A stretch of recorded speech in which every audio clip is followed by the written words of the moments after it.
Buenas tardes a todos. Bien, vamos a continuar con la serie Los Salmos y le invito a que abra su Biblia si es tan amable. Vamos a ver hoy el Salmo 84, al cual le he titulado Anhelo por la casa de Dios. Salmo 84 es el salmo para el día de hoy. Anhelo por la casa de Dios. Voy a leer en voz alta los 4 primeros versículos. Dice así. ¿Lo tiene? Muy bien. Dice: cuán amables son tus moradas, oh Jehová de los ejércitos. Anhela mi alma y aún ardientemente desea los atrios de Jehová. Mi corazón y mi carne cantan al Dios vivo. Aún el gorrión halla casa y la golondrina nido para sí, donde ponga sus polluelos, cerca de tus altares, oh Jehová de los ejércitos, Rey mío y Dios mío. Bienaventurados los que habitan en tu casa, perpetuamente te alabarán. Anhelo por la casa de Dios. Este Salmo 84 se encuentra en la lista de 50 salmos de los cuales no se conoce el nombre del autor.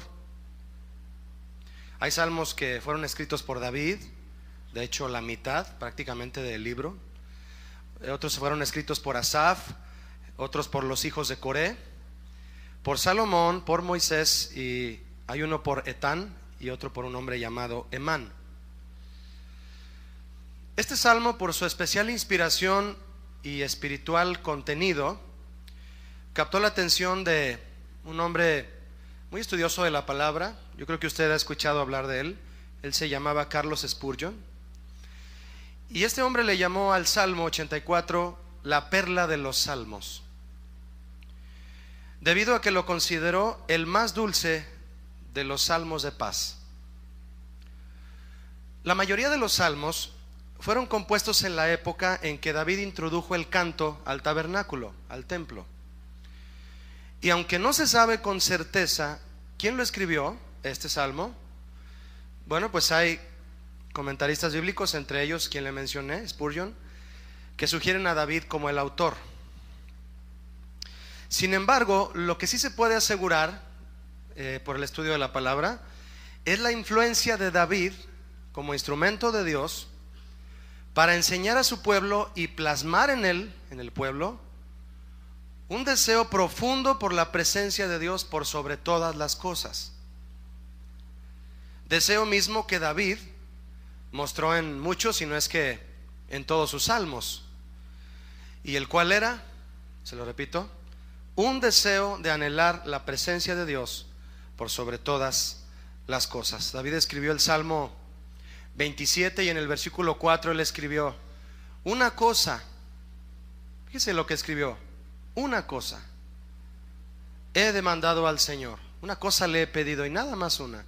¿Cuál? Y dice el rey David: que yo esté en la casa de mi Dios todos los días de mi vida, para adorar, para contemplar su hermosura e inquirir en su templo. Y hay muchos otros ejemplos como ese salmo de David, en donde él plasma ese deseo que quiso enseñar, y de hecho enseñó constantemente al pueblo de Israel, un deseo de anhelar la presencia de Dios por sobre todas las cosas.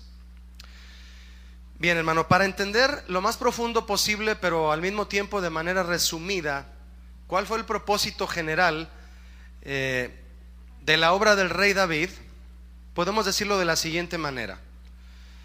David era un rey apasionado por glorificar a Dios, por hacer su voluntad, por adorarlo.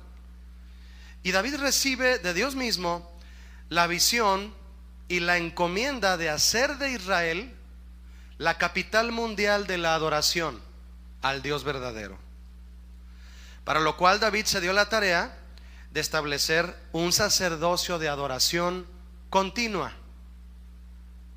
Y de hecho fue llamado el tabernáculo de David. Esta reforma que él trajo fue llamado así por todo lo que él, en la inspiración del Señor, reformó para que hubiera adoración continua en el tabernáculo. Para David, exaltar a Dios ante todas las naciones era una obsesión, hermano, una obsesión. Y su visión como rey era mostrar al mundo que la grandeza del Dios del universo se manifestaba en Jerusalén. Él deseaba que todos los pueblos vinieran a Jerusalén a reconocer al Dios verdadero y venir a exaltarle a Él. Y quería hacer de Israel la capital mundial de la adoración al Dios verdadero. En una ocasión, ya en sus últimos días, David le dijo al profeta Natán, un profeta muy cercano a él, le dijo: Natán, yo habito en casa de cedro. Es decir, yo vivo en una casa lujosa y el arca de Dios está entre cortinas. Natán le dijo a él: David, ve y haz todo lo que está en tu corazón, porque Jehová está contigo. ¿Qué planeó David hacer después de este pensamiento que le comparte a Natán? David abrazó esta visión. ¿Cuál era? Vivió sus últimos años no con deseos de fama, hermano, ni de riqueza, sino con el anhelo de construirle un templo a Dios, de manera que él sintiera, David, que era el lugar apto para la presencia del Dios verdadero, y construírselo en Jerusalén. Si Dios aprobaba la idea de David de hacerle un templo como Dios se lo merecía, en la forma de como David lo captaba en el plan de Dios, obviamente, si sucedía eso, entonces el sistema de adoración que fue fundado por Moisés 500 años atrás, el sacerdocio mosaico, sería reformado. Yo no sé si alguna vez usted estudió o piensa estudiar el tabernáculo de Moisés. Si es así, usted sabrá o aprenderá que cada paso que el sacerdote daba en el tabernáculo, cada área en la que él entraba y cada utensilio que utilizaba en el tabernáculo, era Dios mostrándole al sacerdote un motivo para adorar a Dios mismo. Cada paso que daba implicaba adoración del sacerdote hacia Dios. Y miren, no había música. No era precisamente con música la adoración en el tabernáculo de Moisés.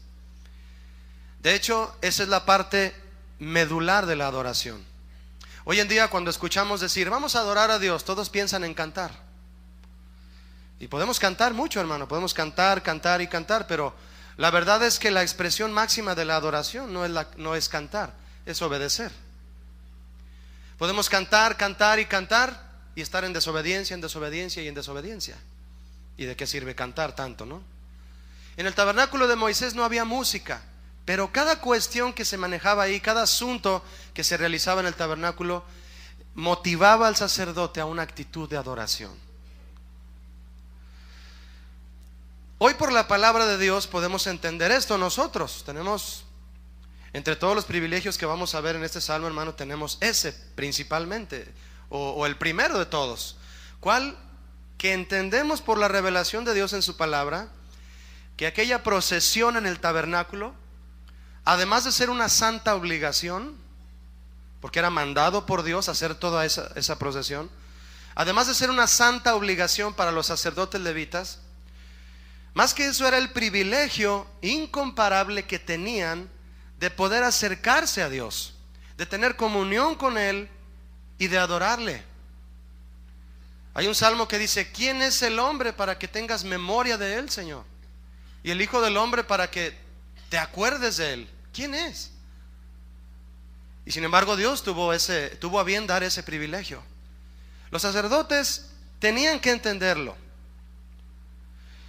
Y a grandes rasgos, hermano, ¿qué propósito tenían las tareas en aquella procesión sacerdotal en el tabernáculo? Le acabo de comentar que cada movimiento, cada utensilio debía motivar al sacerdote a un acto de adoración hacia su Dios. Estaba la puerta del atrio para entrar al tabernáculo. ¿A qué lo motivaba?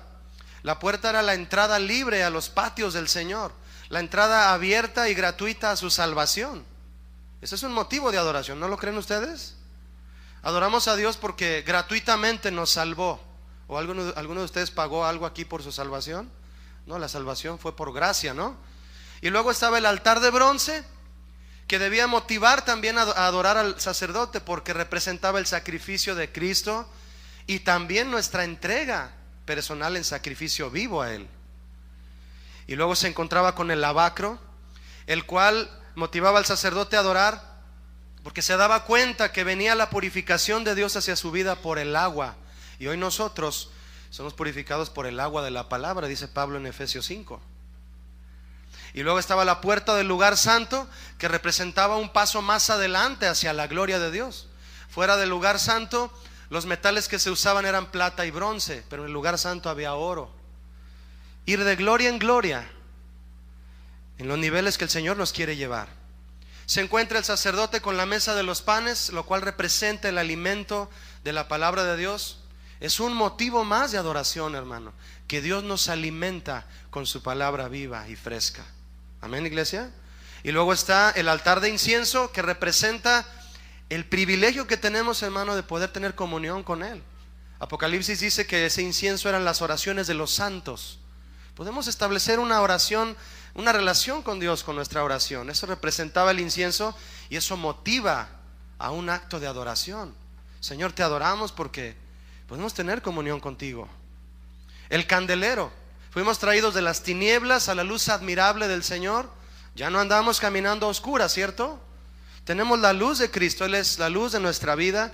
Otro motivo de adoración. Y luego el velo, para poder entrar frente al arca. Un motivo de adoración contundente, hermano, porque el velo era imposible que un sacerdote se atreviera a traspasarlo si no tenía la orden de Dios en el día indicado. Cuidado si se metía nada más porque quería meterse, caían muertos. Pero este velo fue rasgado en dos de arriba hacia abajo cuando Cristo dijo consumado es, y tenemos la entrada a la presencia de Dios. ¿No son acaso motivos de adoración para darle a nuestro Señor exaltación? ¿Cuántos están de acuerdo con eso? Vaya usted, mi hermano, mi hermana, saboreando el privilegio que tenemos de estar en la presencia de Dios. Este recorrido tan especial del sacerdote culminaba en el lugar santísimo. De hecho, era la meta del sacerdote. Tenía que llegar a la presencia de Dios y estar cara a cara con Él, frente a frente. La gloria de Dios en ese lugar. No candelero, no luces de ningún tipo, la gloria de Dios iluminando la vida del sacerdote. No ventanas hacia el mundo, solo Él y Dios. En el lugar secreto. Entra con tu Padre que está en lo secreto y Él te recompensará en público. Los sacerdotes y siervos de Dios que sobresalieron en la Biblia, hermanos, ¿sabe por qué lo fueron? Lo fueron precisamente debido a que acudían y servían en la casa de Dios, conscientes de que era un privilegio, conscientes de que estar en la casa de Dios era un privilegio, más que una obligación. ¿Cuántos de ustedes sintieron la santa obligación de venir hoy a las 11 a la reunión? No levante la mano, porque yo quisiera que usted me contestara: Julio, sí sentí la santa obligación de venir, pero más que eso, sentí la necesidad de estar cerca de Dios. Y es un lugar representativo, porque Dios es omnipresente, ¿cierto? Nos reunimos aquí como su pueblo, como su iglesia, pero Dios está donde tú vas, si eres fiel al Señor, claro que sí. Si para ellos, para los sacerdotes, era un privilegio entrar a la presencia de Dios, mi hermano, ¿cómo le llamamos usted y yo a la libertad que tenemos hoy de entrar a la presencia de Dios? ¿Cómo le podemos llamar? ¿Privilegio? En mi opinión, no sé la suya, hermano, se queda corta esa palabra. ¿Un honor? ¿Un privilegio? Si para ellos era un privilegio y un honor, ¿qué es para nosotros la libertad de entrar a la presencia de Dios? Venir y adorarle juntos, sin ni siquiera haber hecho algo nosotros para disfrutarla. ¿Verdad que no hicimos? ¿Verdad que nada hicimos para disfrutar la presencia de Dios? ¿Está de acuerdo? ¿No está de acuerdo? ¿O alguno de ustedes hizo algo para merecerse la presencia de Dios? Nomás se ven las cabecitas así, ¿no? No, claro que no. Eso es cierto. Así que después de leer este salmo y la intensidad con que el autor desea estar en la casa de Dios, ¿cómo se supone, hermano, que debe ser y manifestarse nuestro deseo por la presencia de Dios hoy? Verso 1 de Salmo 84. Dice así: cuán amables son tus moradas, oh Jehová de los ejércitos. Este versículo tiene la palabra moradas aquí. Es una palabra que significa lugar de habitación. Pero mire, hermano, note usted algo. Por la estructura de esta frase, cuán amables son tus moradas, oh Jehová de los ejércitos, nos damos cuenta que este salmista sabía lo que sucedía dentro del tabernáculo. Él sabía. Por eso quise darle de manera muy resumida un panorama pues de lo que era el tabernáculo de Moisés, porque si no lo entendemos eso, no entendemos plenamente el Salmo 84. Bien, entonces esta frase, cuán amables son tus moradas, oh Jehová de los ejércitos, demuestran entonces que el salmista sabía lo que sucedía dentro del tabernáculo y lo valoraba en gran manera. La versión Dios habla hoy dice así: cuán hermoso es tu santuario, Señor Todopoderoso. Cuán hermoso es tu santuario, Señor Todopoderoso. Qué bonita frase también en esta versión, ¿no? Le pregunto a mi hermano, ¿por qué este lugar, el que el salmista observaba, por qué este lugar le pareció amable y hermoso al salmista? Le digo por qué. Este salmista sabía bien lo que Dios había prometido, pero algo más, lo creía. No solo lo sabía, lo creía. ¿Qué prometió Dios? Se lo prometió a Moisés. Y harán un santuario para mí, dijo el Señor, y habitaré en medio de mi pueblo. Harán un santuario para mí. ¿Y cuál fue la promesa? Habitaré en medio de ustedes. Es una promesa. Con esto entendemos, hermano, que al salmista le pareció hermoso el santuario porque sabía y creía que estaba habitado por Dios. Es muy diferente saber lo que Dios prometió a creer que Él lo cumplirá. Mire, cualquiera, o mejor dicho, la mayoría de los que estamos aquí, porque hay personas que vinieron por primera vez, pero la mayoría de los que estamos aquí podemos saber lo que se realiza en este lugar, aquí en Casa de Oración, cada vez que nos reunimos. ¿Qué hacemos? Adoramos a Dios.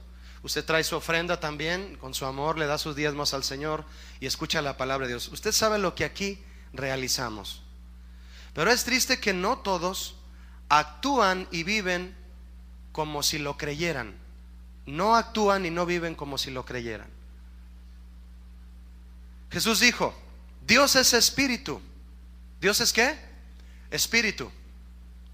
Y los que le adoran, les es necesario adorarlo ¿cómo? ¿Me ayuda? En espíritu y en verdad. Los verdaderos cristianos, adoradores de Dios, son los que saben, pero también creen, que Dios habita en medio de ellos, y para adorarlo con todo su corazón no necesitan ser impulsados por sentimientos, por circunstancias, por necesidades, ni por manifestaciones naturales o visibles. Lo que usted y yo hacemos aquí, hermano, mientras adoramos al Señor, el hecho de adorar a Dios, usted y yo sabe que es un acto de fe, porque adoramos al Dios invisible. ¿No es acaso un acto de fe? ¿Por qué levanta usted sus manos? ¿A quién se las está levantando? ¿Por qué dice gloria te doy, Señor? Yo no lo veo. ¿A quién está usted glorificando?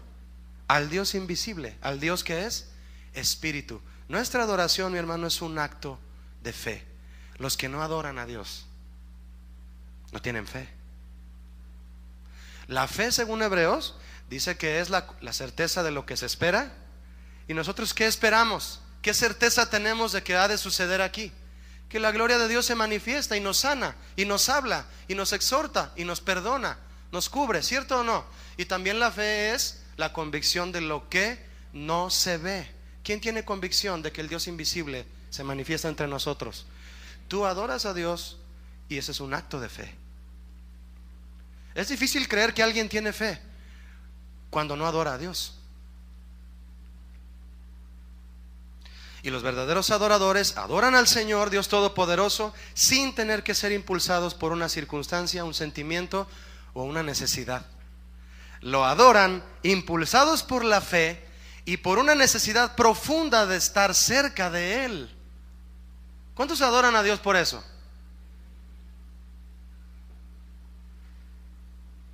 Por eso le cantamos al Dios invisible, por eso levantamos nuestras manos, por eso nos parece hermoso el lugar donde Él se manifiesta. ¿Por qué? Porque Él lo hace hermoso con su presencia. Y los que aman a Dios, solo ellos, lo creen y se deleitan. ¿Hay alguien aquí que se deleita adorando a Dios? Sí hay, y muchos. Esta expresión entonces del verso 1 de Salmo 84, qué hermoso es tu santuario, Señor, va más allá, hermano, de elogiar un lugar en lo natural. Va más allá de elogiar un lugar hecho por manos de hombres, en el que Dios habitaba, sí, pero va más allá. El mismísimo Señor Jesús, aún el apóstol Pedro, también Pablo, hablaron en el Nuevo Testamento del que finalmente vendría a ser el templo donde Dios habitaría, una vez que el Señor Jesús terminó su obra en la cruz, si no, no hubiera sido posible. El Señor Jesús, estando frente al templo, en una ocasión se paró frente al templo y les dijo a los judíos que estaban ahí alrededor: destruyan ese templo y en 3 días yo lo levanto. ¿Qué cree usted que pensaron los judíos que rodeaban a Jesús? ¿Qué estás diciendo? ¿Qué le respondieron? En 46 años lo edificamos y tú en 3 días lo quieres levantar. Y se burlaban de Jesús. La gente que no tiene fe, pues es obvio, pueden llegar a cometer el grave error hasta de burlarse de Jesús. En el verso 21 de este pasaje que le estoy compartiendo, Jesús se refería a lo siguiente: respondieron los judíos y dijeron: en 46 años quieres destruirlo, lo edificamos y en 3 días lo quieres levantar. Y dice el verso 21: mas Jesús hablaba del templo de su cuerpo. ¿Cuál cuerpo? El cuerpo humano. Y aunque aquellos judíos no lo creyeron, Jesús realmente levantó ese templo. ¿Cuándo? En 3 días. ¿Cuándo resucitó? En 3 días. Y al momento de resucitar Él, fue edificado ese templo. Ese templo somos algunos de ustedes y yo. ¿Sabe por qué me atrevo a decir eso, hermano? Porque quiero que le suene a retórica, a que si usted no está seguro que usted es el templo del Señor Jesús, usted cambie de opinión y haga de su propio cuerpo el templo de Jesús. Él hablaba del templo de su cuerpo. Pedro escribió también: de esta manera Dios hará de ustedes, como de piedras vivas, un templo espiritual, un sacerdocio santo que por medio de Jesucristo ofrezca sacrificios espirituales agradables a Dios. Si el salmista admiraba aquel santuario que el Señor habitaba y le agradecía el manifestarse entre su pueblo, ¿cómo deberá ser entonces nuestro agradecimiento, hermano, hoy por haber elegido el Señor el corazón humano como habitación permanente? ¿Cómo deberíamos tú y yo agradecerle a Él que Él vive en nuestro corazón? ¿No es más grande nuestro privilegio que el que tenían aquellos sacerdotes? Yo sé que usted cree que sí lo es. Pablo escribió a los corintios y les dijo lo siguiente. Les comenzó a hablar acerca de que el cuerpo no era para la fornicación. Llegaban los corintios con toda su mentalidad griega, con toda la influencia griega y pagana de este pueblo extremadamente carnal, los griegos. Influenciados por los griegos, llegaban los corintios y le preguntaban a Pablo: oye Pablo, si el estómago es para la vianda, para comer, el cuerpo es para la fornicación, ¿no? ¿Qué dijo Pablo? No. ¿Qué no saben que su cuerpo es templo del Espíritu Santo y que el Espíritu Santo les fue dado por Dios y mora en ustedes? Y les dijo algo contundente al final de este pasaje. Les dijo: ustedes no son sus propios dueños. Ustedes no son dueños de ustedes mismos. Hermano, yo me hice esta pregunta, quiero hacérsela hoy. ¿Por qué creen ustedes que Dios, después de haber habitado un templo tan majestuoso e impresionante como el que Salomón le hizo, por qué después de habitar ese templo el Señor prefirió finalmente un cuerpo humano como su habitación? ¿Por qué lo cree usted? La respuesta es por esto: porque Dios prefiere habitar un templo hecho por Él. Amén. Dios prefiere habitar un templo hecho por Él. Salomón dijo, era sabio, usted lo sabe, y en sus momentos de sensibilidad espiritual escribió lo siguiente. Él dijo, Salomón: ¿será verdad que Dios puede vivir con los hombres sobre la tierra? ¿Será posible eso? Si el cielo en toda su inmensidad no puede contenerlo, ¿cuánto menos este templito que yo le hice? Templito es de mi cosecha. O sea, si los cielos de los cielos no pueden contener al Señor, y volteaba a ver el templo que le hizo, ¿cómo va a caber el Señor en ese templo? Se calcula que el capital estimado que Salomón reunió para construir el templo que se le llamaba el templo de Salomón para Dios, se calcula que el capital que él reunió en oro, metales preciosos, maderas, todos los materiales, mármoles, yo no sé cuánta cosa había en aquel tiempo. Primera de Reyes 7 lo describe todo. Imagínese la calidad. Se calcula que fueron aproximadamente, convertido a moneda actual, 49,000 millones de dólares. Imaginen la calidad del oro. No era oro de 10 quilates como el que te dicen que es de 18 y se pone verde a la primer mojada, ¿verdad? No, este era oro. Imagine todo lo que él reunió. Era un total aproximado, dicen los que estudian esto, 49,000 millones de dólares, de lo cual construyó el templo guardando lo demás en la tesorería del mismo templo. Eso dice Primero de Reyes 7. Bien, a Dios no le desagradó que su siervo David y también su siervo Salomón le hicieran una habitación majestuosa. Dijo: ¿quieren hacerme una casa? Está bien, háganmela, a ver cómo les queda. No les quedó tan mal. A Dios no le desagradó que fuera tan majestuosa. De hecho, fue parte de su plan para hacernos a nosotros hoy entender algo, hermano. Pero a mí se me hace, hermano, que Dios es el autor de esa frase que dice: si quieres algo bien hecho, hazlo tú mismo. Y descartó ese templo de casi 49,000 millones de dólares y escogió este templo que no costó 49,000 millones de dólares. Costó la sangre de Cristo. Risible la comparación, ¿no? La sangre de Cristo y todo ese dineral. Y Dios prefirió habitar este templo. Di conmigo: Señor, tú me escogiste como tu templo. ¿No le parece eso un privilegio? ¿Verdad que sí, iglesia? Verso 2 de Salmo 84. Anhela mi alma y aún ardientemente desea los atrios de Jehová. Mi corazón y mi carne cantan al Dios vivo. No solo el corazón, hermano, todo nuestro ser. Lo que tiene a veces tendencia a lo malo, lo carnal, también eso se somete y canta al Dios vivo. Atrio se refiere al patio del tabernáculo. Ni siquiera el salmista menciona el lugar santo. Y desea ardientemente estar en el patio. O sea, de perdida quiero estar ahí, pero quiero entrar a la presencia de Dios. Esto nos habla una vez más de su profundo anhelo por la casa y las cosas de Dios. Fíjese lo que comentó Carlos Spurgeon de este versículo 2 en su comentario del Salmo. Carlos Spurgeon comentó lo siguiente de este verso 2. El salmista suspira, llora y ruega por obtener el privilegio de estar en la presencia de Dios, mientras que a muchos hoy hay que arrastrarlos a la iglesia.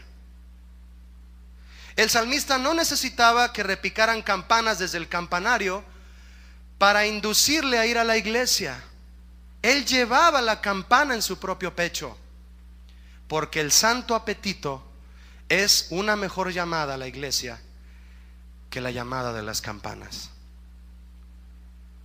Mi corazón y mi carne, dice el salmista, cantan al Dios vivo.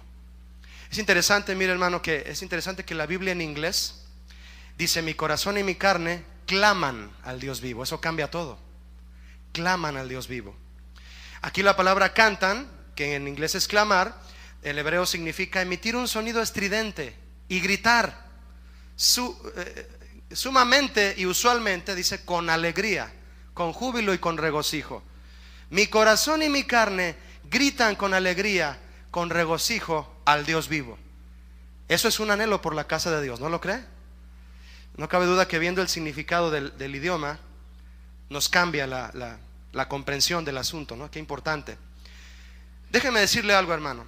En el supuesto caso de que hubiera sido David el autor de este salmo, o alguien de la tribu de donde David era, entonces usted tendría una razón poderosa para saber qué los motivaba a clamar tanto por estar en la presencia de Dios. ¿Cuál razón sería esa? Que no eran levitas. Y por lo tanto, según la ley, no podían entrar al tabernáculo, sino solo verlo desde afuera. Tal vez llegaba el que escribió este salmo y el que cuidaba la puerta, porque había porteros en el tabernáculo, le decía: ¿eres levita? No, no puedes entrar. Imagina que un día usted llega aquí a la iglesia, viene con su Biblia, 10 para las 11, aquí afuera en la puerta, y se colocó alguien en la puerta y le dice a usted: disculpe, ¿de dónde es usted? Soy de Michoacán. No puede entrar. ¿Por qué, oiga? Porque solamente los de Jalisco pueden entrar aquí. Solo jalisquillos se les permite la entrada. ¿Cómo te sentirías? Este salmista se sentía así. Es lo más probable. Ardientemente anhela mi alma estar en los atrios. Déjenme entrar aunque sea al patio, ¿no? Déjenme tocar el altar de bronce, ¿no? Déjenme conocer el lavacro. Dame chance, ¿no? A mí me suena así, hermano, el deseo por entrar. No eran levitas. David no era levita. ¿Alguno de ustedes sabe de qué tribu era David? A Jesús le decían el hijo de David. ¿Por qué le decían a Jesús el hijo de David? Y Jesús es el león de la tribu de Judá. ¿De qué tribu era David? De la tribu de Judá. Se dice que él era de la se calcula que él era de la 10ª generación provenientes de Judá, el hijo de Jacob. David no era levita. No podía entrar al tabernáculo. Quiso hacer un montón de cosas en una ocasión para llevar en una procesión el arca del pacto, y en todo se equivocó. Hasta un amigo de él se murió. Y dijo: tengo pesar porque no sé cómo llevar el arca a Jerusalén. Y en el capítulo 15 de Primera de Crónicas se acerca alguien y le dice: David, lo que pasa es que Dios ordenó que los levitas lo hicieran, tú no. Los levitas debían hacerlo, deben de llevar el arca en los hombros y llevarla tal como la ley de Moisés lo dice. Y David decía: pues entonces que lo hagan ellos. No era levita, y eso le costaba pensar, hermano, a él o al salmista que haya escrito este salmo. Les pudo haber costado demasiado pensar que no se les permitía la entrada y pasearse como lo hacía cualquier sacerdote levita dentro del tabernáculo. Pero aún así, David fue la primicia de aquellos que recibirían el privilegio, escucha, hermano, aún más inmerecido todavía, de entrar libremente a la presencia de Dios sin tener que ser de una casta o de un linaje específico como lo era la tribu de Leví. Fue claro en la ley de Moisés, está en Números. Le dijo Dios a Moisés: dile a mi sacerdote Aarón que llame a los levitas para que estén a las órdenes de él, y todo aquel extraño que se acerque morirá. Era imposible entrar si no era levita. Pero David fue la muestra clara de la gracia de Dios, hermano, que se manifestaría para usted y para mí. Un privilegio más inmerecido aún, que aún así lo recibimos. ¿Cuál? El de entrar a la presencia de Dios sin tener que ser de una casta o un linaje escogido, o un linaje especial. Cuando Saúl perseguía a David para matarlo, porque lo persiguió para matarlo, le tenía envidia. Fíjese, David en varias ocasiones se escondía de Saúl en el tabernáculo. De hecho, en una ocasión que se escondió ahí, Saúl sabía que solía esconderse en el tabernáculo, David, y llegó con los sacerdotes y les dijo: si no me dicen dónde está David, les preguntó a los sacerdotes, los voy a matar a ustedes uno por uno. Y mató a muchísimos, y nadie delató a David. Pero él se escondía en el tabernáculo, y es por eso que él escribió el Salmo número 11. Y él hablaba de la presencia de Dios, y ustedes y yo ahora lo cantamos, que la presencia de Dios era su refugio. ¿Se da cuenta que cantamos muchas canciones que hablan de que tu presencia es mi refugio?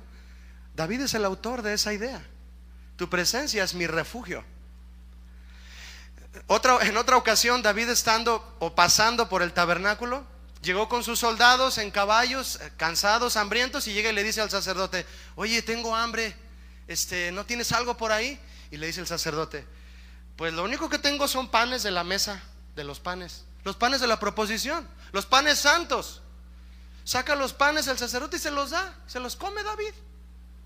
Era un chiqueado de Dios, hermano. Si David era un chiqueado de Dios, imagínense usted y yo. Y es importantísimo que lo entendamos, hermano, para poder tener un anhelo por la casa de Dios y reconocer el privilegio que tenemos de estar delante de su presencia. Se comió los panes de la proposición. Si usted lo quiere leer después, eso está en 1 Samuel 21. Fíjese, nosotros somos el ejemplo máximo, hermano, de la gracia de Dios derramada sobre aquellos que en el principio no fueron escogidos para estar delante de Dios. Nosotros, por ejemplo, acabamos de adorar a Dios en su misma presencia. Los que tienen fe dicen amén. Yo lo adoré en su presencia. ¿Y de qué tribu somos? Somos totonacas, hermano. Somos mayas, somos aztecas. ¿Qué tenemos que ver con Israel? Dice la palabra de Dios que fuimos injertados en esa planta cuya raíz es Jesucristo. Somos injertos. Voltea a ver al que está a tu lado y dile: tienes una cara de injerto que apenas puedes con ella. No pertenecías a la planta, a esa vid, a la vid verdadera. No pertenecíamos. Y vino Jesús y nos puso ahí, y ahora recibimos la savia de su palabra. ¿Cuántos dan gracias a Dios por eso? Es un privilegio aún más inmerecido, hermano. Tenemos que valorar eso. Anhelo por la casa de Dios. Jesucristo, dice Juan, el apóstol, vino a lo suyo, y los suyos no le recibieron. La mismísima, manifestación del arca del pacto en persona vino a su pueblo y lo rechazaron. ¿Y qué pasó por eso? Pero a todos los que le recibieron, levante la mano el que está en ese grupo de todos los que le recibieron. ¿Qué nos dio, hermano? A los que creen en su nombre, nos dio potestad de ser hechos bastardos. No, hijos de Dios. Y los que son hijos de Dios tienen la promesa de pertenecer ahora a ese linaje escogido del cual Pedro habló. Linaje escogido, nación santa, pueblo adquirido por Dios, comprado por Dios, para que anunciemos las virtudes ¿de quién? De aquel que nos llamó de las tinieblas a su luz admirable, y llamados ahora nosotros a estar delante de Él. Amén, iglesia. Dice el salmista: mi corazón y mi carne claman. ¿Claman a quién? Al Dios que, ¿me lo puede decir en voz alta, hermano? Al Dios vivo. Dígalo fuerte: al Dios vivo. ¿Se le llena su corazón al decir Dios vivo? Yo adoro a un Dios vivo. Escucha esto. Todo ser humano tiene solo dos opciones para rendir adoración, o a quién rendir adoración. Solo dos opciones. Nadie tiene 3, ni 4, ni 5 opciones. Se resume solo en dos opciones a quién se le va a rendir adoración. O adoran al Dios vivo o adoran ídolos. No hay otra opción. Si tú no adoras al Dios vivo, tú adorarás ídolos. Ídolos encierra todo aquello que no es el Dios vivo. En otro de los salmos, Dios le dice algo muy contundente a su pueblo, exhortándolo con respecto a los sacrificios. Y les dice: Israel, ¿he de comer yo carne de toros o beber sangre de machos cabríos? Se los dijo en el Salmo 50, verso 13. ¿Voy a comer yo sangre de toros o beber sangre de machos cabríos? ¿Qué significa eso? En aquel tiempo, hermano, los pueblos idólatras cercanos a Israel ofrecían a sus ídolos carne de animales y sangre de animales con la creencia de que el ídolo se alimentaba y se agradaba de esas ofrendas. Eso le ofrecían a los ídolos, carne y sangre de animales, y a algunos carne y sangre humana. Los que adoraban a esos ídolos y les daban ese tipo de ofrendas tenían la creencia de que el ídolo se alimentaba y se agradaba de esa ofrenda. De hecho, de este asunto Pablo les habla claramente a los corintios en el capítulo 8 de la primera carta. Les habla de lo sacrificado a los ídolos. Los corintios iban y le preguntaban a Pablo: Pablo, ¿está bien que yo compre un pedazo de carne en el mercado, que el que me la vendió fue a ofrecerle el animal al ídolo y luego viene a venderla? Y Pablo les explica eso, que usted necesita leer para entenderlo. El caso es que había esta costumbre para con los ídolos. Cuando Dios le dice a su pueblo: ¿ustedes creen que yo me alimento de carne y sangre de animales? ¿Qué es lo que Dios está diciendo en verdad, hermano? Les está diciendo lo siguiente: no me traten como a un ídolo.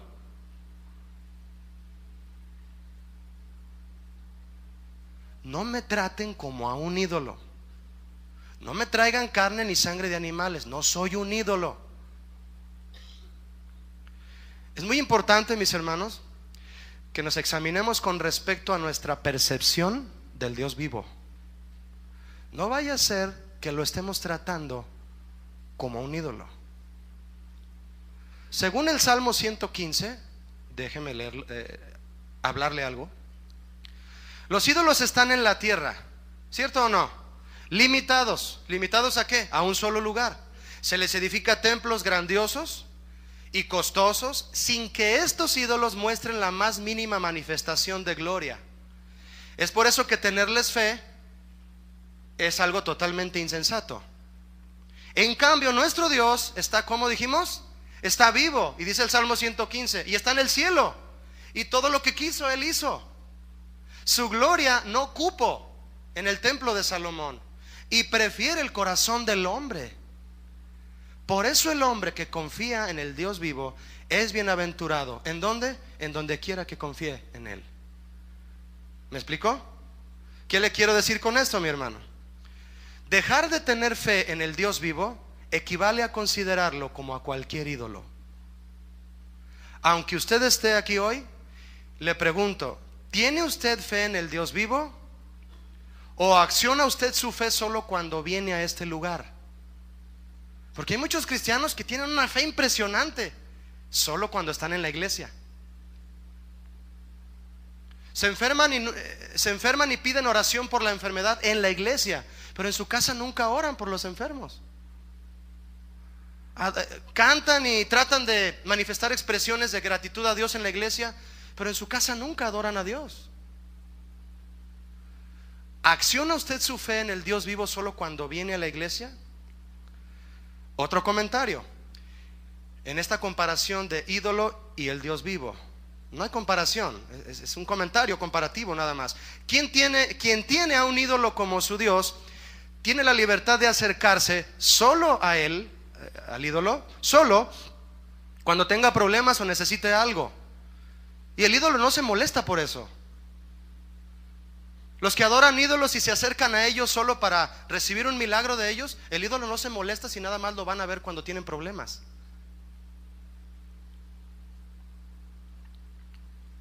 Nuestro Dios vivo, en cambio, Él fue quien se acercó a nosotros con el deseo, hermano, no solo de satisfacer nuestras necesidades personales, sino de llenar todo nuestro ser y establecer una relación con nosotros que permanezca sin importar las circunstancias de tu vida.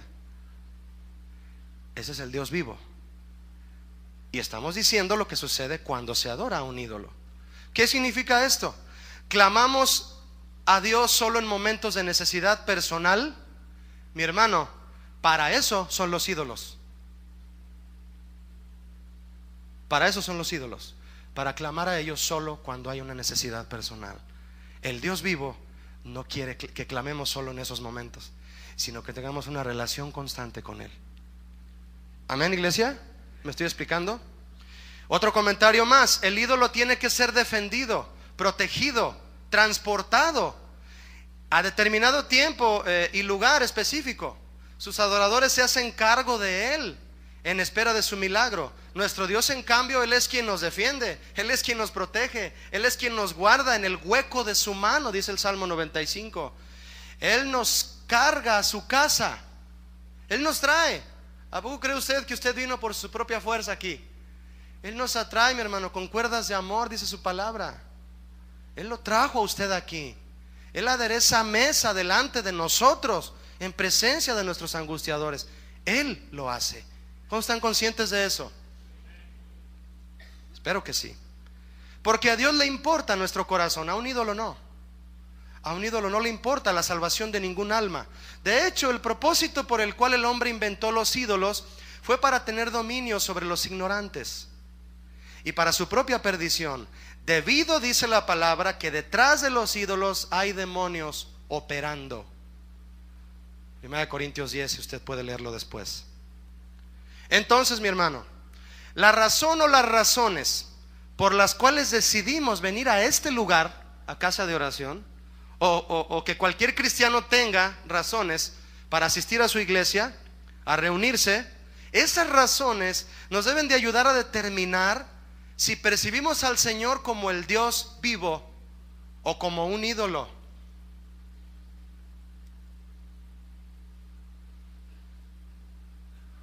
Verso 3 de Salmo 84. Aún el gorrión halla casa y la golondrina nido para sí, donde ponga sus polluelos, cerca de tus altares, oh Jehová de los ejércitos, Rey mío y Dios mío. ¿Tenía una relación el salmista con Dios? Es clara, ¿no? Rey mío y Dios mío, mi gobernador, mi rey, el que manda en mi vida. El salmista aquí, mi hermano, en este versículo 3, poéticamente observa y admira la oportunidad de dos pajaritos que tienen libre acceso a los patios del tabernáculo en cualquier momento. Era tan grande su deseo por estar en la presencia de Dios que lo llevó a envidiar a un gorrión y a una golondrina, debido a que nadie les impedía entrar a hacer su nido ahí. Demasiado poético y demasiado profundo a la vez y revelador para nosotros. Jesús dijo en una ocasión: miren las aves del cielo, que no siembran, ni ciegan, ni recogen en graneros, y el Padre Celestial las alimenta. Y Jesús dice, preguntando: ¿no valéis vosotros mucho más que ellas? ¿Cuántos valen más que las aves? ¿Sí? El salmista observó el privilegio que tenían el gorrión y la golondrina, pero luego vio más adentro, se asomó más hacia el fondo y vio a alguien más adentro, y por eso escribió el verso 4. ¿Lo quiere leer conmigo? Bienaventurados los que habitan en tu casa, perpetuamente te alabarán. El salmista le dice al Señor: Señor, aquellos que están cerca de ti, ofreciéndote sacrificios y adorándote, son verdaderamente dichosos, son verdaderamente felices. ¿Son felices ustedes, hermano? Tienen una cara de felicidad que apenas pueden con ella. Yo se los digo, se ve desde aquí. Yo sé que sí, yo sé que sí, hablando sinceramente. Definitivamente, hermano, textos bíblicos como este nos deben de llevar a reflexionar. Ese es el punto, hermano. Nos deben de llevar a reflexionar y meditar profundamente con respecto a nuestro deseo y anhelo por la presencia de Dios, por las cosas de Dios, por buscarlo a Él. De modo que cada día lo busquemos más y dejemos toda nuestra vida cada día más a sus pies, hermano, porque Él tiene cuidado de nosotros. Él es quien tiene cuidado de nosotros. Cuando dice el salmista: bienaventurados los que habitan en tu casa, la palabra habitar, hermano, no significa bienaventurados los que visitan tu casa. Bienaventurados los que van, están un rato y se van, como nosotros aquí. En un ratito más nos vamos a ir. No, la palabra habitar en este salmo es la palabra yasab, que significa vivir ahí. Vivir ahí. Esto nos dice que el salmista no tomaba el tabernáculo como un lugar de visita, sino un lugar de habitación permanente. Si Dios decidió venir y quedarse entre su pueblo, ¿cómo voy a ir yo a visitar a Dios y luego irme? No, yo quiero estar con Él. Si Él se dignó, aún con toda su gloria, a visitar al hombre y habitar en medio de su pueblo, ¿cómo voy a desaprovechar yo la oportunidad de irme de su presencia estando Él en su casa y habiéndome invitado a su casa. Así pensaba este salmista. Y el salmista agrega: perpetuamente te alabarán. Alabar aquí, mi hermano, es celebrar con júbilo. Perpetuamente te alabarán. Déjeme decirle, hermano, que la adoración nace de la comunión. La adoración nace de la comunión. Si tu adoración es intensa, es porque tienes una intensa comunión con Dios. El Salmo 25:14 dice que la comunión íntima de Jehová es con aquellos que le cantan, que le temen, y a ellos hará conocer su pacto. En este caso, cuando dice aquellos que le temen, es aquellos que le obedecen, que le aman, que se rinden ante Él. A ellos hará conocer su pacto. ¿Sabe qué es dar a conocer su pacto, hermano? Con ellos se va a relacionar. A ellos les va a decir sus secretos. Eso dice ese salmo también. Aquellos que se apartan del Señor dejan de alabarle, pero los que moran con Él están siempre engrandeciendo su nombre. También Spurgeon dijo esto. Como iglesia, mi hermano, tenemos el privilegio de que aún después de salir de este lugar, cuando usted se vaya de este lugar en el que le hemos alabado juntos, nuestra vida continúa en la presencia de Dios. ¿Sí o no? Sí. Si tú tienes fe, sabes, porque la Biblia dice y crees que Dios es omnipresente. Amén. Pero el lugar donde nos reunimos es representativo, tiene una importancia especial, y de eso vamos a hablar enseguida. Vea conmigo, por favor, el verso 5, si es tan amable. Verso 5 dice así: bienaventurado el hombre que tiene en ti sus ¿qué? Sus fuerzas, en cuyo corazón están tus caminos. Bien, vamos a ver la primera parte de este versículo. Bienaventurado el hombre que tiene en ti sus fuerzas. Versión Dios habla hoy dice así: qué felices son los que recobran en ti su fuerza y en ti encuentran ayuda. Es decir, qué felices son los que te buscan a ti, Señor, porque encontrarán en ti la fuerza que necesitan. El salmista, tal vez cansado, anhelaba salir, hermano, pronto de su ocupación secular y encontrarse con Dios en el templo. Podemos encontrarnos con Dios en cualquier lugar, eso es cierto, pero sabemos que asistir a la iglesia, donde se congrega la iglesia, nos ayuda a alejarnos de los bullicios de la vida, estar juntos en un lugar donde podemos meditar, orar, cantar, tener gozo y escuchar la enseñanza del Señor. Y si tú al llegar a tu casa después de tu trabajo entre semana, que no sea día de venir a la iglesia, tú te metes a tu casa, tal vez puedes ponerte ahí en la sala o en tu cuarto, abres el libro de los proverbios, de los salmos, yo qué sé, y empiezas a leer, le dedicas 15, 10 minutos, media hora, empiezas a orar y sales extremadamente fortalecido. ¿Sí o no? Los que dijeron sí saben de qué estoy hablando. La segunda parte de este verso dice: también son bienaventurados aquellos en cuyo corazón están tus caminos. Referirnos a la palabra caminos aquí, mi hermano, bueno, pues es muy especial, porque la palabra caminos aquí simboliza la palabra de Dios y su voluntad. Y son bienaventurados aquellos en cuyo corazón está la palabra de Dios y su voluntad. Pero mire, la expresión que el salmista usó aquí es derivada de una costumbre que tenían muchos extranjeros que viajaban a Jerusalén, que visitaban a Jerusalén desde muy lejos, con el propósito de ir a reconocer y ofrecer sacrificio al Dios vivo. Había mucha gente, hermano, que iban desde muy lejos a Jerusalén porque sabían que allá se manifestaba el Dios verdadero, que allá estaba el arca, y decían: es que allá está el Dios verdadero, hay que ir allá. ¿Se acuerdan lo que Nabucodonosor expresó cuando vio salir ilesos del horno a Sadrach, Mesach y Abednego? ¿Qué le dijo a todo el pueblo? Al que no adore al Dios de Sadrach, Mesach y Abednego, lo voy a echar al horno.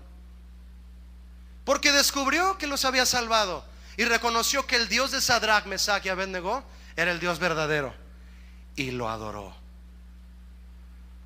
Un hombre de Babilonia.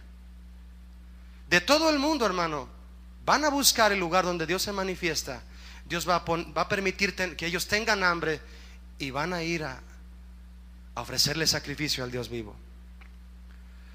Estos peregrinos que venían de tierras lejanas a ofrecerle sacrificio al Dios vivo, venían caminando por la senda que los llevaba a Jerusalén, amando literalmente el camino por el que viajaban, debido a que este camino los traía hasta la presencia del Dios vivo. Sin tren ligero, sin macrobús, sin taxi, sin carro, sin caballo, tal vez. Pero veían su camino rumbo a la presencia de Dios y decían: cuánto amo este camino, porque me lleva a la misma presencia del Dios vivo. El salmista agrega algo más en el verso 6. Léalo conmigo si es tan amable. Atravesando el valle de ¿qué? De lágrimas. ¿Lo cambian en qué? En fuente, cuando la lluvia llena los estanques. Se pone más romántico el asunto, ¿no? Así es con el Señor, hermano. ¿Por qué está esta expresión del verso 6? Le voy a decir por qué. Esta peregrinación de hombres y mujeres que venían de lejos a Jerusalén, hacia el templo a adorar al Señor, tenían que pasar por circunstancias difíciles. Y el salmista dice: pasaban a través de un valle de lágrimas y lo convertían en fuente. No se ha identificado ningún valle en especial, y quizás sea uno simbólico, por los tiempos de luchas y de lágrimas a través de los cuales estos peregrinos debieron haber pasado en su camino para encontrarse con Dios. Algún día, mi hermano, usted y yo nos vamos a encontrar con Dios. Mientras tanto, vamos por una senda que es angosta, ¿cierto o no? Y con valles de lágrimas. Tal vez tú vienes a este momento a la iglesia y vienes habiendo pasado por tu valle de lágrimas. Yo no sé qué es. Dificultades en tu casa, alguna enfermedad, algo que te ha causado lágrimas. Mi hermano, ¿sabes qué necesita Dios para volverte a mostrar su fidelidad en ese valle de lágrimas? Que tú permanezcas firme y fiel en medio de esa circunstancia difícil. ¿Qué necesita Dios para mostrarnos que Él sigue siendo fiel y sosteniéndonos? Una dificultad. Pero muchos piensan que es mejor parar de sufrir. Y el salmista habla: van a atravesar el valle de lágrimas, van a tomar su cruz, negarse a sí mismos y venir en pos de mí. ¿Y quién es el camino? Es Jesús. Él es el camino, hermano. Es un camino donde hay que cargar la cruz. Pero algún día vamos a llegar a ese lugar en donde nos encontraremos con el Señor. ¿Cuántos quieren llegar a ese lugar? No te detengas, hermano. Si hoy te detuviste un poco, que sea solo para meditar, ¿de acuerdo? Y seguir adelante. El caminar hacia la presencia de Dios es precedido a menudo por viajes a través de lugares áridos que hay en nuestra vida. La persona que se deleita en pasar tiempo con Dios verá su propia adversidad como un motivo para experimentar la fidelidad de Dios. Si usted anda, mi hermano, por un valle de lágrimas, seguramente lo conducirá a Dios y no lo alejará de Él. En una ocasión yo me encontré fuera de aquí de la iglesia, fue hace muchos años, a un hombre que dejé de ver. Se reunía aquí y lo dejé de ver aquí en la iglesia. Y le dije: ¿qué onda, mi hermano? ¿Por qué no vienes a la iglesia? Me dice: pues es que nos queda un poco lejos y andamos viendo a ver si hallamos una iglesia más cercana a la casa. Además hay mucho tráfico y si llegas tarde no encuentras estacionamiento.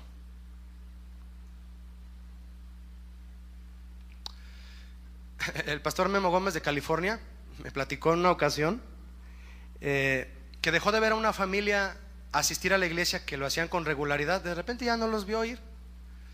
Y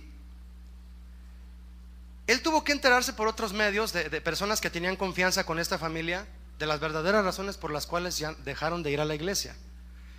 La iglesia donde, o el lugar mejor dicho, el local donde el pastor Memo y su iglesia se reunían, en un local en donde apenas la tercera o yo no sé si la cuarta parte del estacionamiento estaba pavimentada.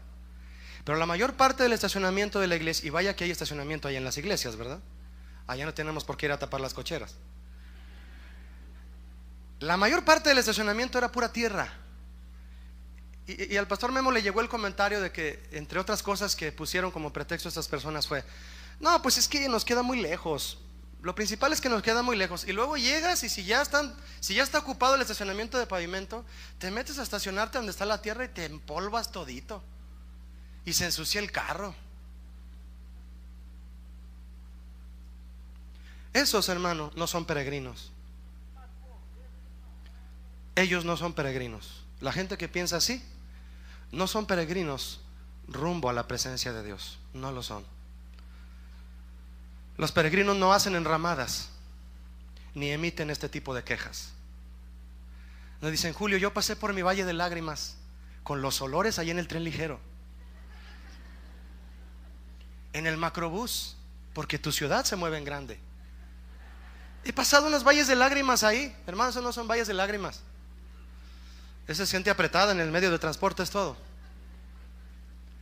¿Qué dices? Pero llegué, y llegué a las 11. Qué bueno que están aquí. Nos da gusto vernos unos a otros, ¿cierto? Es muy especial, hermano. Fíjese lo que dice la palabra de Dios: mantengamos firme sin fluctuar. ¿Qué es fluctuar? Vacilar. Decir un día voy y otro día no tengo ganas. Mantengamos firme sin fluctuar. Escuche, la profesión de nuestra esperanza. ¿Qué profesión tiene usted? ¿Arquitecto, ingeniero, abogado? Qué bueno. Pero ¿cuál es su profesión de su esperanza? ¿Cuál es su profesión espiritual? Yo, no sé usted, soy sacerdote de Dios. ¿Usted lo es? ¿Sí o no? Esa es la promesa para nosotros. Se la leí hace un momento. Vosotros sois linaje escogido, real sacerdocio. ¿Y qué dice Apocalipsis 1:6? Jesucristo nos lavó con su sangre y nos hizo reyes y sacerdotes para Dios su Padre. Mantengamos firme la profesión de nuestra esperanza, porque fiel es el que prometió. ¿Qué prometió? Llevarnos con Él, hermano. Y considerémonos unos a otros. Por eso tenemos que reunirnos. Es bueno relacionarnos, es maravilloso considerarnos unos a otros para estimularnos al amor y a las buenas obras. Brother, ¿por qué dejas de venir a la iglesia? No dejes de venir. Es que está re lejos. ¿Cómo que está re lejos? No inventes, por favor, anímalo. Y dice el verso 25, estoy leyendo Hebreos 10: no dejando de congregarnos. No dejando de congregarnos como algunos tienen por costumbre, sino exhortándonos, y tanto más cuando veis que aquel día se acerca.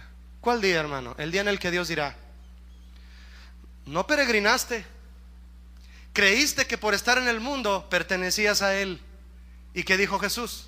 Hermano, estamos aquí, pero solo somos peregrinos. Estamos aquí, pero no somos de aquí. Verso 7 de Salmo 84: irán de poder en poder y verán a Dios en Sión. Sigue hablando de los peregrinos. Irán de poder en poder y verán a Dios en Sión. Versión Dios habla hoy dice así: irán sus fuerzas en aumento, y en Sión verán al Dios supremo. ¿Qué es Sión? Sión fue una fortaleza de los jebuseos que David conquistó. En ese lugar, situado sobre la colina del sudeste de la vieja Jerusalén, le fue llamada también la ciudad de David, en donde él decidió establecer el lugar de adoración. Ahí se estableció Jerusalén, y ahí estableció David el lugar para adorar al Señor. Por eso se menciona en toda la Biblia Sión, Sión, vamos a Sión, cantemos y camino rumbo a Sión. Sión se usa frecuentemente en paralelismos como sinónimo de Jerusalén. Si usted escucha en la Biblia hablar de Sión, probablemente también se refiere a Jerusalén, al pueblo de Dios. Pero además se identifica en el Nuevo Testamento como la Nueva Jerusalén, el reino celestial de Dios.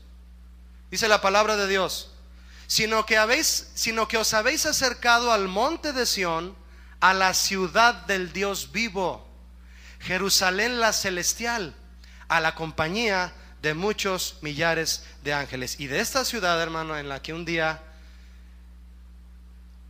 muchos de ustedes y yo vamos a estar, también habla Apocalipsis 14:1.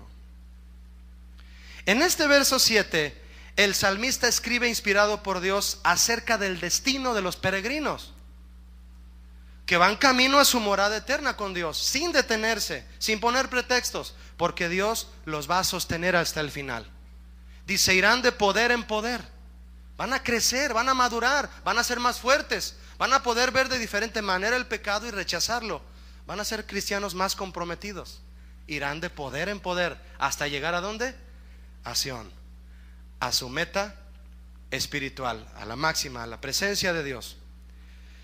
Y en ese camino que los lleva a Sión, a estos peregrinos, a ustedes y a mí, a la presencia eterna de Dios, vamos de poder en poder, por la gracia de Dios, que es suficiente para levantarnos, amén. Y vamos a llegar al reino celestial. Y mientras caminamos, mientras vivimos en Cristo, que eso significa, atravesaremos valles de lágrimas, pero iremos de poder en poder. Las tribulaciones no nos abatirán, las tentaciones no nos vencerán y los enemigos espirituales no nos destruirán. Sí va a haber tribulación, sí va a haber valle de lágrimas, sí va a haber enemigos, pero vamos a llegar. ¿Cuántos quieren llegar? Anhelo por la casa de Dios, hermano. Versos 8 y 9, si me acompaña. Versos 8 y 9 de Salmo 84. Jehová Dios de los ejércitos, oye mi oración. ¿Qué está haciendo el salmista, hermano? Clamando a Dios. Él había dicho, mi corazón y mi carne claman al Dios vivo. Escucha, oh Dios de Jacob. Mira, oh Dios, escudo nuestro, y pon los ojos en el rostro de tu ungido. El salmista, hermanos, expresa su clamor a Dios porque sabe que necesitaba la fuerza y la ayuda de la cual habló en el verso anterior, la que necesitaba para seguir caminando en la senda donde Él lo puso.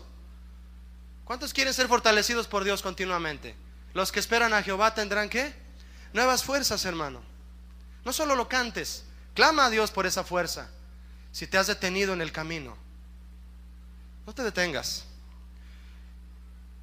La palabra ungido aquí es muy representativa proféticamente hablando, porque se refiere en gran manera al Señor Jesucristo, La palabra ungido aquí habla de una persona usualmente consagrada, como un rey, un sacerdote o alguien santo, y se refiere específicamente al Mesías ungido. Eso significa la palabra Jesucristo, el Salvador ungido. Cristo en griego es ungido. La frase pon los ojos en el rostro de tu ungido sugiere aún más que pudo haber sido David el autor de esta canción. David había sido ungido para ser rey, ¿cierto? ¿Quién ungió a David? Samuel. Le derramó todo el cuerno en la cabeza. Después de haber andado queriendo adivinar quién iba a ser el rey, vio a unos muy grandotes, vio a unos muy guapos, vio a unos, este va a ser. Y Dios le decía, no, este sí va a ser, tampoco es este. Y llega David ahí todo oliendo a borrego, y Dios le dice, ese es, úngelo. David tenía la unción de Dios para ser rey de Israel, pero no tenía la unción para ser sacerdote en el tabernáculo.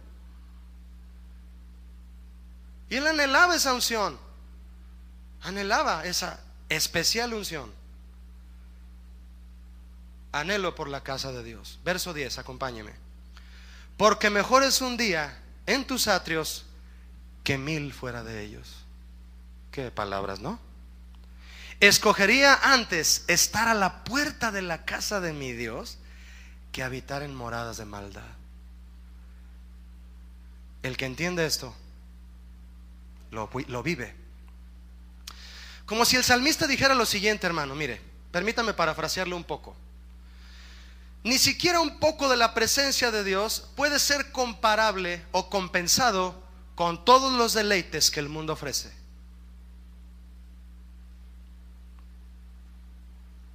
¿Cuántos saben esto bien en su corazón?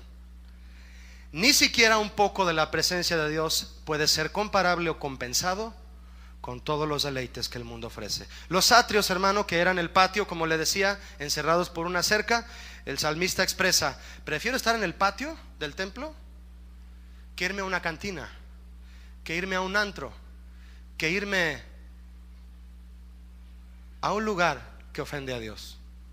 Prefiero estar en el patio un día que 1000 fuera de ellos, que habitar en lugares de maldad. Mira, hermano, en este verso el salmista expresa también la lejanía, y es algo que usted y yo debemos meditar en este momento. Le invito a hacerlo. Él expresa la lejanía que existe entre la casa de Dios y las moradas de maldad. Estamos lejos, hermano. Dice Julio, estamos en medio. Es Guadalamorra, Sodoma y Guadalamorra, ¿no? Estamos en pleno apogeo del pecado. ¿Qué me estás diciendo? Espiritualmente, hermano, nosotros hemos sido llevados al monte de Sión, alejados de donde están las moradas de maldad. Los que aman a Dios y su presencia se distinguen, hermano, de manera especial porque aborrecen las moradas de maldad. Aborrecen las moradas de maldad. Qué difícil, hermano, por favor piensa en esto. Qué difícil se torna a veces para muchos arrancar el mundo y sus costumbres de su corazón. Qué difícil, tanto de un recién convertido como de un cristiano veterano. ¿Por qué no dejas de hacer eso? ¿Por qué no te alejas de las moradas de maldad? ¿Por qué no te metes a las cosas de Dios y te quedas ahí y habitas ahí? Qué difícil se torna a veces. Miren, en el tiempo de Jesús, el templo, cuando Jesús llegó, estaba lleno de contrabandistas. ¿Recuerda usted eso? Léalo en su casa, le invito a hacerlo, es Juan capítulo 2. Estaba lleno de mercaderes y de cambistas, gente que se transeaba a la gente con las monedas y que le vendían las palomas y las ovejas y los animales para que ellos ofrecieran sacrificio a Dios. Pero a esos peregrinos que venían de muy lejos a ofrecer sacrificio a Dios, para que no tuvieran que venir cargando su animal para el sacrificio, no, tú vente tranquilo, aquí te lo vendemos. Entonces, ¿qué sacrificio es? David decía, yo no voy a ofrecerle a mi Dios sacrificio que no me cueste. Estos cambistas y estos contrabandistas, Jesús llegó y los vio, y usted sabe qué hizo. Jesús se molestó, ¿sí o no? Se molestó, pero en sobremanera. Y solo él pudo discernir la corrupción en su casa, en la casa de su padre. Solo él. Nadie se daba cuenta de lo que ya estaba lleno el templo, hermano. Nadie. Solo los que disciernen la voz de Dios se dan cuenta cuando hay inmundicia en su casa. Los sacó con un azote de cuerdas y les dijo, ¿qué les dijo? Quitad todo esto de aquí y no hagáis de la casa de mi padre, ¿casa de qué? De mercado. No es un mercado, es un santuario. ¿Cuál es la nueva habitación de la presencia de Dios en estos tiempos, hermano? Diga conmigo, nuestro corazón. Significa que si interpretamos esas palabras de Jesús, yo debería decir, voy a quitar de aquí todo eso que no le agrada al Padre, porque lo estoy convirtiendo en casa de mercado. ¿Sabía usted que dentro de todos nosotros hay un mercader que hay que correr con el azote de cuerdas? ¿Sabe cuál es ese mercader? Al que le gusta en ocasiones negociar con Dios. Usted llega con Dios y le dice, no sé si es usted. Algunos pueden llegar con Dios y le dicen, Señor, si tú me das una casa nueva, si tú me das un carro nuevo, si tú me das este trabajo donde voy a ganar 30,000, 40,000 pesos, yo voy a la iglesia sin falta. Eso es negociar con Dios, hermano. Imagine a Jesucristo descendiendo con su pueblo y decirles, yo derramo mi sangre si se portan bien. Yo derramo mi sangre si... Pobres de nosotros si Él hubiera querido negociar con nuestros trapos de inmundicia. ¿Qué le damos a Él? No podemos negociar con Él. Jesús echó a los mercaderes del templo con un azote de cuerdas. El azote de cuerdas, hermano, es la decisión, es la convicción de entrar en la presencia de Dios y alejarnos de las moradas de maldad. Cuando Jesús hizo esto, los discípulos entonces se dieron cuenta y dijeron, ¿qué está haciendo el maestro? Y recordaron, entendieron y recordaron lo que dice un salmo también. Es el Salmo 69, verso 9. Que ellos recordaron y dijeron, ya sabemos qué está haciendo el maestro. Lo que dice el salmo, el celo de tu casa me consume. El deseo porque el templo del Señor sea digno de Él, lavado por su sangre, la de su Hijo, me consume. Me consume, me atañe, me roba toda la atención. Tengo esa obsesión. ¿Cuál? De mantenerme un templo digno de la presencia de Dios, decidiendo no habitar las moradas de maldad, y que Dios constantemente con la sangre de su Hijo me purifique. Amén, iglesia. Hay personas que para poder sentirse atraídos a venir a la iglesia necesitan ver primero dentro de ella algo que se le parezca al mundo. Eso está sucediendo hoy. Lo hemos mencionado aquí. Líderes de jóvenes que ya no hayan ni qué hacer para que los jóvenes vengan a la reunión y convierten de local una discoteca. y pone luz y sonido. Es que eso les gusta a los jóvenes. Oh, no, pues entonces sí pon luz y sonido, pues eso les gusta a los jóvenes. ¿Y qué más pones ahí? Pues pongo una rocola, es música cristiana, pero es rap, hay disco, hay rock, para que ellos escojan. Y les servimos café. Hay gente que necesita ver algo del mundo en la iglesia para sentirse atraídos a venir aquí. Hermano, no, ni siquiera el grupo de alabanza nos vamos a atrever a tocar aquí un rap de esos, ¿cómo se llama? Un perreo. ¿Por qué no tocan ahí un rap de ese que parece que... No, aquí tocamos música para Dios. Y ninguno que no sea sabio se va a poner a sugerirnos qué estilo de música vamos a tocar, porque tiene que ser un estilo de música congregacional, que no incite la carne, sino que motive al espíritu a rendirse a la presencia de Jesucristo. No espere, hermano, usted ver aquí algo del mundo para sentirse usted atraído y venir aquí. No lo espere. Aquel día Jesucristo visitó el templo y había un gentío, pero el gentío estaba en el mercado, no en la sinagoga, no dentro de la presencia de Dios. Estaban en el mercado. Así hay gente hoy, inmiscuidos en asuntos del mundo, diciendo ser cristianos, y la presencia de Dios no están ahí. Es triste, pero el mundo y sus atracciones han enfriado a muchos en su amor por la casa de Dios. Espero que no sea su caso. Versos 11 y 12 para terminar.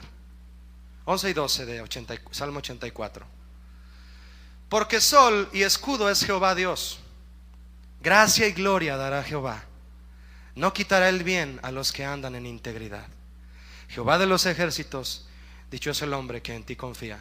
En el lugar santísimo, hermano, no había luz artificial. La gloria de Dios se manifestaba directo al lugar santísimo, de día por una nube, de noche por una columna de fuego. La luz la recibía de todas maneras el sacerdote si Dios estaba ahí, y Dios estaba ahí.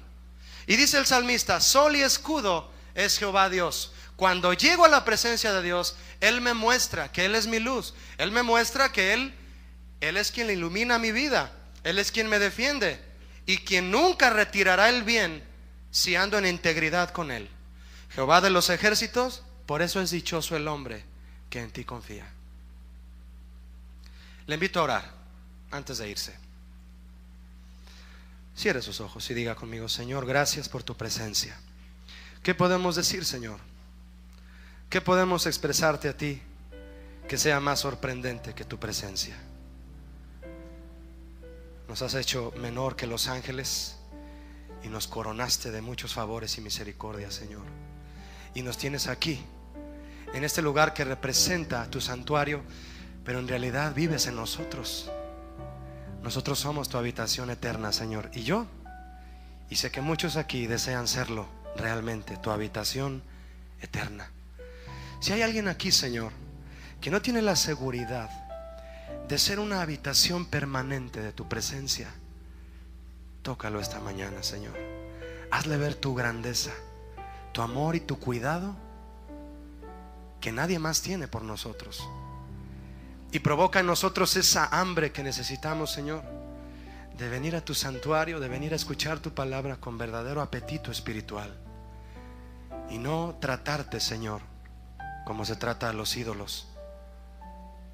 No, Señor, tú eres el Dios vivo. Levanta tus manos al Dios vivo y dile: Señor, yo sé que te estoy adorando y que estoy en tu presencia. Tengo fe en eso, tengo fe en ti. Creo eso y tengo fe en ti, porque tu palabra lo dice, Señor. Y tú prometiste que haríamos un santuario para ti, tú habitarías en medio de nosotros. Y por si eso fuera poco, tú mismo creaste en nuestro corazón una habitación. Y de muchos aquí, Señor, tú estás a la puerta de su corazón, como dice Apocalipsis 3, tocando la puerta, a ver si alguien abre la puerta. Y queremos abrirte en tanto que estás ahí, Señor, buscarte en tanto que estás cercano. No vaya a ser que te vayas y ya no estés ahí cuando abramos la puerta. Abre la puerta, dice el Señor, porque yo estoy tocando la puerta de tu corazón. Y el que abre, entraré a él, en él cenaré con él y Él cenará conmigo. Una cena es una comunión, y de tu comunión con Dios, hermano, con Jesús, nace adoración para Él. Adórale a Él en base a la comunión y la revelación que has recibido de Él.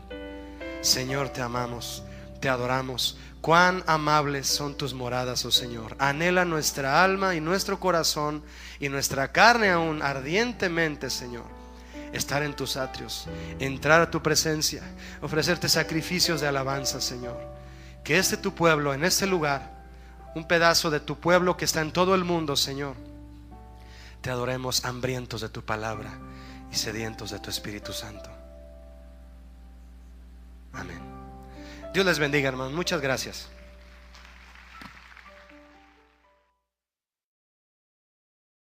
Buenas tardes a todos. Bien, vamos a continuar con la serie de los Salmos. Y le invito a que abra su Biblia, si es tan amable. Vamos a ver hoy el Salmo 84, al cual le he titulado Anhelo por la casa de Dios. Salmo 84 es el salmo para el día de hoy. Anhelo por la casa de Dios. Voy a leer en voz alta los 4 primeros versículos. Dice así. ¿Lo tiene? Muy bien. Dice: cuán amables son tus moradas, oh Jehová de los ejércitos. Anhela mi alma y aún ardientemente desea los atrios de Jehová. Mi corazón y mi carne cantan al Dios vivo. Aún el gorrión halla casa y la golondrina nido para sí, donde ponga sus polluelos, cerca de tus altares, oh Jehová de los ejércitos, Rey mío y Dios mío.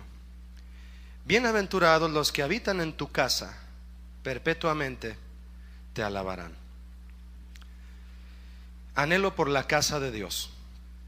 Este Salmo 84 se encuentra en la lista de 50 salmos de los cuales no se conoce el nombre del autor.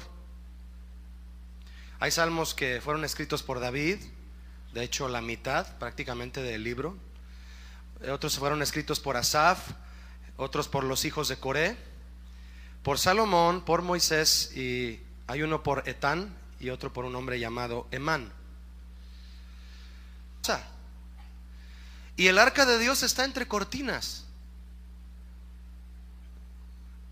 Natán le dijo a él: David, ve y haz todo lo que está en tu corazón, porque Jehová está contigo.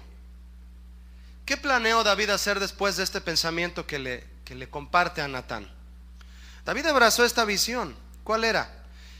Vivió sus últimos años no con deseos de fama, hermano, ni de riqueza, sino con el anhelo de construirle un templo a Dios, de manera que él sintiera, David, que era el lugar apto para la presencia del Dios verdadero, y construírselo en Jerusalén. Si Dios aprobaba la idea de David de hacerle un templo como Dios se lo merecía, en la forma de como David lo captaba en el plan de Dios, obviamente, si sucedía eso, entonces el sistema de adoración que fue fundado por Moisés 500 años atrás, el sacerdocio mosaico, sería reformado. Yo no sé si alguna vez usted estudió o piensa estudiar el tabernáculo de Moisés. Si es así, usted sabrá o aprenderá que cada paso que el sacerdote daba en el tabernáculo, cada área en la que él entraba y cada utensilio que utilizaba en el tabernáculo, era Dios mostrándole al sacerdote un motivo para adorar a Dios mismo. Cada paso que daba implicaba adoración del sacerdote hacia Dios. Y miren, no había música. No era precisamente con música la adoración en el tabernáculo de Moisés. De hecho, esa es la parte medular de la adoración. Hoy en día, cuando escuchamos decir vamos a adorar a Dios, todos piensan en cantar. Y podemos cantar mucho, hermano. Podemos cantar el Salmo de David, en donde él plasma ese deseo que quiso enseñar, y de hecho enseñó constantemente al pueblo de Israel: un deseo de anhelar la presencia de Dios por sobre todas las cosas. Bien, hermano, para entender lo más profundo posible, pero al mismo tiempo de manera resumida, ¿cuál fue el propósito general de la obra del rey David? Podemos decirlo de la siguiente manera. David era un rey apasionado por glorificar a Dios, por hacer su voluntad, por adorarlo.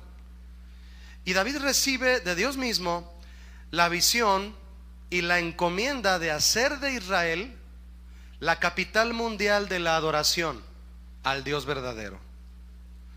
Para lo cual David se dio la tarea de establecer un sacerdocio de adoración continua. Y de hecho fue llamado el tabernáculo de David.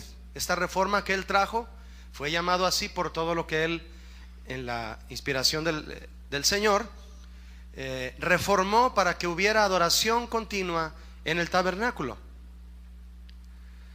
Para David, exaltar a Dios ante todas las naciones era una obsesión, hermano, una obsesión. Y su visión como rey era mostrar al mundo que la grandeza del Dios del universo se manifestaba en Jerusalén. Él deseaba que todos los pueblos vinieran a Jerusalén a reconocer al Dios verdadero y venir a exaltarle a Él. Y quería hacer de Israel la capital mundial de la adoración al Dios verdadero. En una ocasión, ya en sus últimos días, David le dijo al profeta Natán, un profeta muy cercano a él, le dijo: Natán, yo habito en casa de cedro, es decir, yo vivo en una casa lujosa. Este salmo, por su especial inspiración y espiritual contenido, captó la atención de un hombre muy estudioso de la palabra. Yo creo que usted ha escuchado hablar de él. Él se llamaba Carlos Spurgeon. Y este hombre le llamó al Salmo 84 la perla de los salmos,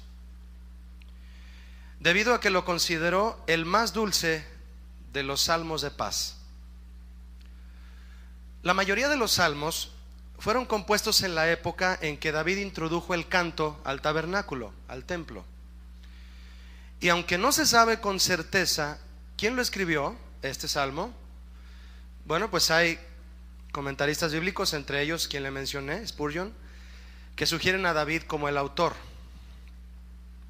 Sin embargo, lo que sí se puede asegurar por el estudio de la palabra es la influencia de David como instrumento de Dios para enseñar a su pueblo y plasmar en él, en el pueblo, un deseo profundo por la presencia de Dios por sobre todas las cosas. Deseo mismo que David mostró en muchos, si no es que en todos sus salmos, y el cual era, se lo repito, un deseo de anhelar la presencia de Dios por sobre todas las cosas. David escribió el Salmo 27 y en el versículo 4 él escribió: una cosa, fíjese lo que escribió, una cosa he demandado al Señor, una cosa le he pedido y nada más una. ¿Cuál? Y dice el rey David: que yo esté en la casa de mi Dios todos los días de mi vida, para adorar, para contemplar su hermosura e inquirir en su templo. Y hay muchos otros ejemplos como ese cantar y cantar, pero la verdad es que la expresión máxima de la adoración no es cantar, es obedecer. Podemos cantar, cantar y cantar y estar en desobediencia, en desobediencia y en desobediencia. ¿Y de qué sirve cantar tanto, no? En el tabernáculo de Moisés no había música, pero cada cuestión que se manejaba ahí, cada asunto que se realizaba en el tabernáculo, motivaba al sacerdote a una actitud de adoración. Hoy, por la palabra de Dios, podemos entender esto. Nosotros tenemos, entre todos los privilegios que vamos a ver en este salmo, hermano, tenemos ese principalmente, o el primero de todos, ¿cuál? Que entendemos por la revelación de Dios en su palabra que aquella procesión en el tabernáculo, además de ser una santa obligación, porque era mandado por Dios hacer toda esa procesión, además de ser una santa obligación para los sacerdotes levitas, más que eso era el privilegio incomparable que tenían de poder acercarse a Dios, de tener comunión con Él y de adorarle. Hay un salmo que dice: ¿quién es el hombre para que tengas memoria de él, Señor?